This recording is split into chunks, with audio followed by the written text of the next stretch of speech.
Senado pode analisar antes do recesso de julho o nome do indicado, de Cristiano Zanin, para ocupar uma vaga no Supremo Tribunal Federal. A indicação do advogado, que defendeu Lula na Lava Jato, foi confirmada ontem pelo presidente, publicada em edição extra do Diário Oficial da União. Cristiano Zanin vai substituir o ex-ministro Ricardo Lewandowski, que se aposentou do STF em abril, um mês antes de completar 75 anos.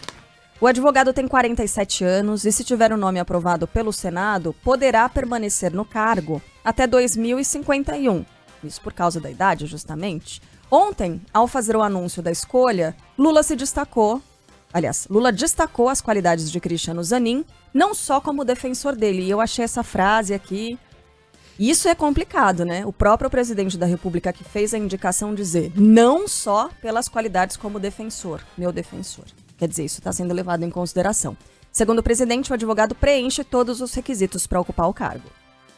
Todo mundo esperava que eu fosse indicar o Zanin, não só pelo papel que ele teve na minha defesa, mas simplesmente porque eu acho que o Zanin se transformará num grande ministro da Suprema Corte desse país. Eu conheço as qualidades como advogado, conheço a qualidade dele como chefe de família e conheço a formação do Zanin. Ele será um excepcional ministro da Suprema Corte, se aprovado pelo Senado, e eu acredito que será, e eu acho que o Brasil vai se orgulhar de ter o Zanin como ministro da Suprema Corte. Antes de assumir a vaga no Supremo, Cristiano Zanin será sabatinado pela Comissão de Constituição e Justiça do Senado e, em seguida, a indicação será levada ao plenário. A votação é secreta e, para ser aprovado, o advogado vai precisar do apoio de pelo menos 41 dos 81 senadores. Para o presidente do Senado, Rodrigo Pacheco, a análise deve ocorrer antes do recesso. Chegando, nós vamos encaminhar a Comissão de Constituição e Justiça. Eu já conversei com o presidente Davi Alcolumbre, que dará o andamento a mensagem na Comissão de Constituição e Justiça, vai fazer a sabatina, a apreciação do nome e vamos submeter ao plenário do Senado Federal a partir desse exame da CCJ. Avalio positivamente alguém que reúne condições e tem os predicados para ser ministro do Supremo Tribunal Federal, e essa é uma avaliação, obviamente, que o colegiado do Senado terá a oportunidade de fazer. Ele está animado, otimista, obviamente percorrerá e visitará os senadores para poder se apresentar. Estou lendo aqui o perfil do Zanin, não só profissional, mas pessoal também. Ele é de Piracicaba, uma família de classe média. Ele e a mulher, que também é advogada, fundaram um escritório chamado Zanin Martins Advogados. Os dois têm 3 filhos e a esposa deve continuar à frente do escritório com a ida do marido para o STF. Ele já lançou um livro chamado Lawfare, uma introdução em que apresenta a tese embasou a defesa do Lula na Lava Jato, uma estratégia sempre de enfrentamento, de confronto direto com a força-tarefa. É advogado, o que não significa, obviamente, nenhum impedimento, Há outros advogados no STF, Barroso e Fachin. Não chegou a fazer mestrado, mas influenciou algumas teses jurídicas importantes, vejo aqui na reportagem da Raíssa Mota no Estadão, como a inconstitucionalidade da condução coercitiva e a revisão da prisão em segunda instância. Uma curiosidade, Sheila. Ele gosta de vinhos e adora frutos do mar, mas recentemente descobriu que é alérgico, sabe a quê? A lula. Lula. O molusco, no caso.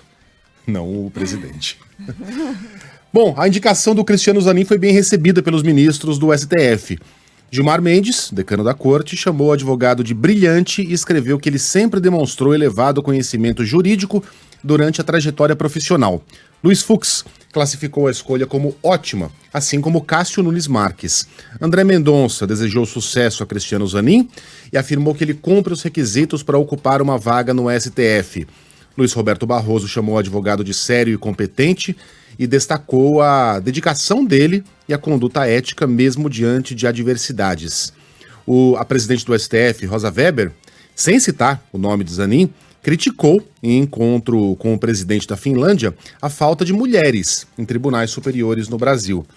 E para o ex-ministro Ricardo Lewandowski, o escolhido para substituí-lo é um experiente e combativo advogado que preenche todos os requisitos para ocupar uma vaga na corte. Mais informações aqui sobre o perfil dele, né? Formado em Direito pela PUC, é especialista em Direito Civil e Processual e em mais de 2 décadas trabalhou em diversos casos de repercussão nacional. Na lista estão, por exemplo, a recuperação judicial da Varig, falência da Transbrasil e a revisão do acordo de leniência da JIF. Segundo o colunista de Poder Judiciário aqui da Band News FM, Rodrigo Aidar, o caso que tornou Cristiano Zanin famoso, entre aspas, é um ponto fora da curva. Todo mundo vê o Cristiano Zanin como o advogado que defendeu o ex-presidente Lula, então vê ele como um advogado criminalista. Mas ele nunca foi criminalista. Mas ele é um advogado empresarial. Ele é professor de direito civil e de direito processual civil. A Lava Jato foi praticamente a universidade do Zanin na área penal. A Lava Jato é o ponto fora da curva da carreira de um advogado que trabalhou o tempo todo na área empresarial e civil. Para o cientista político e colunista da Band News FM, Fernando Schiller, a indicação de Lula tem sim um caráter político. A novidade é que nesse momento você tem um advogado que não era do governo, que não trabalhava nas estruturas institucionais, era um advogado criminal, era um advogado pessoal do presidente da República, né? Então, assim, é legítimo que o presidente faça essa indicação. Eu acho que é um recado que o Lula dá, dizendo assim, olha, essa história que eu vivi nos últimos anos é a minha grande história, eu valorizo ela muito, eu quero dar uma resposta para o país. Enfim, e eu acho que é esse o tom dessa indicação, não é? É um tom eminentemente político. Das pessoas que conhecem Cristiano Zanin e o trabalho dele, não há qualquer tipo de fala de nenhum tipo de crítica à carreira, à conduta dele.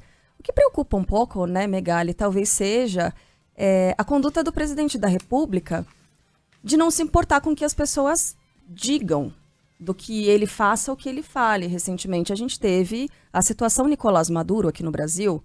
Todo mundo fala, todo mundo sabe que a Venezuela não é um país que tem um regime democrático. E aí vem o presidente, por causa de uma ala ideológica dentro do PT, ele fala aquilo em público, né, para todas as pessoas, incluindo os líderes da América do Sul que estavam aqui reunidos. Então é uma coisa de, eu faço o que eu quero, eu não me importo com vocês, com ninguém mais, com o pensamento de ninguém. Então, das pessoas que conhecem o trabalho de Cristiano Zanin, tecnicamente, ele é muito elogiado por todos, né? Agora, essa coisa de não se preocupar com o que os outros pensam... A questão imagética. E assim, isso, bom, traz também traz um mal-estar, na verdade, de seremos ouvidos pelo presidente da República quando nós levarmos alguma questão a ele se importa com o que a população brasileira pense, é uma população que está extremamente polarizada, ele sabe que quase metade das pessoas tem uma linha de pensamento diferente da dele, então danem-se essas pessoas. Eu não sei se isso é muito saudável, ainda mais no primeiro ano de governo, entende? Não é uma crítica ao Zanin. Sim. Mas a forma como essa indicação está sendo feita. Muitos ouvintes estão mandando mensagem para cá e muitos deles fazendo essa defesa. O que tem? O cara é um excelente profissional e tal. Basta o presidente Lula fazer alguma coisa que a Carla vai lá e critica. Chegou a isso. Você é patética. Mas, enfim, é uma posição que eu tenho. Eu enxergo dessa forma. Não acho uma coisa muito... Eu não sei se nessa posição eu faria isso. Eu ouviria as outras pessoas e teria um certo pudor com esse tipo de indicação. Mas já aconteceu algo parecido, né? O Fachin era advogado do PT. Sim. Né? E eu me lembro das críticas Dilma. enormes que a presidente Dilma, na época, sofreu por causa da indicação do Fachin. Assim, críticas terríveis, Sim. Inclusive ataques pessoais à presidente, e que hoje a gente não ouve nessa situação, né? A gente percebe um comportamento muito diferente com o que houve com a presidente da República e o que está havendo agora com o presidente Lula.